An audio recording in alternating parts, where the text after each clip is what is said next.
Girls అడుగుతున్న ప్రశ్న, బాయ్స్తో ఫ్రెండ్షిప్ చేయొచ్చా? Okay, I mean classmates.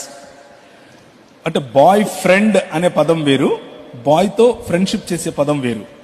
బాయ్తో బాయ్స్తో ఫ్రెండ్షిప్ చేయొచ్చు.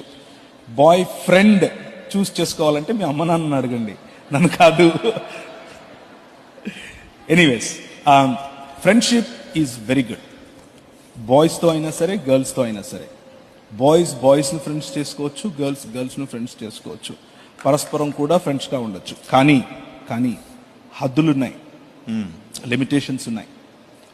యు నో, మీకు ఎలాంటి మాటలు మిమ్మల్ని మీ పరిశుద్ధత నుంచి దూరం చేస్తాయి, ఎలాంటి టచ్ మిమ్మల్ని పరిశుద్ధత నుంచి దూరం చేస్తుంది, ఎలాంటి సహవాసం మిమ్మల్ని పరిశుద్ధత నుంచి దూరం చేస్తుంది అన్నది మీకు తెలుసు.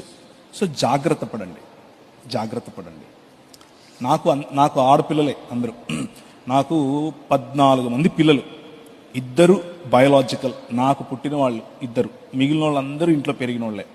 కానీ నేను వాళ్ళకి చెప్తాను, మా ఆడపిల్లలకు చెప్తాను, యూ నీడ్ టు నో, ఒకరు చూస్తున్నారు అంటే ఎలా చూస్తున్నారు, ఏ దృష్టితో చూస్తున్నారు మీకు తెలియాలి. ఒకరు టచ్ చేస్తున్నారు అని అంటే అది గుడ్ టచ్చా బ్యాడ్ టచ్చా మీకు తెలియాలి.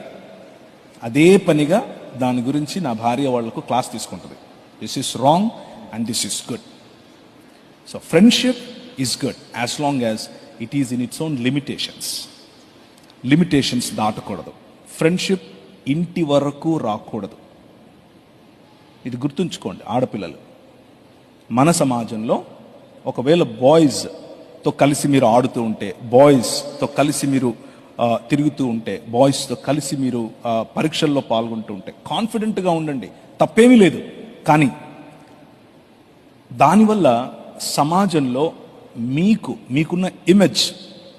మీకున్న ఇమేజ్ నాశనమయ్యే ఫ్రెండ్షిప్ వద్దు. ఆ ఫ్రెండ్షిప్ మీ ఇంటి దాకా రావడం వద్దు. దానివల్ల భవిష్యత్తు ప్రాబ్లం ఉంటుంది. భవిష్యత్తులో చాలా ప్రశ్నలు వస్తాయి. అలాంటివి రాకుండా మేనేజ్ చేయడం కోసం చేయడం మంచిది. కాబట్టి వీలైనంత వరకు మీకంటే చిన్నవాళ్లను తమ్ముడు అనే పిలవండి.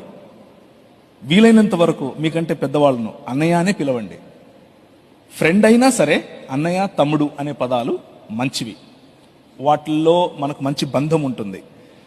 అలా కాకుండా ఒరే రారా పోరా అని చేతులు మీరు వేసి వాళ్ళు వేస్తే అది మీ పరిశుద్ధతకు, మీ వ్యక్తిగత జీవితానికి భవిష్యత్తులో ఇబ్బంది.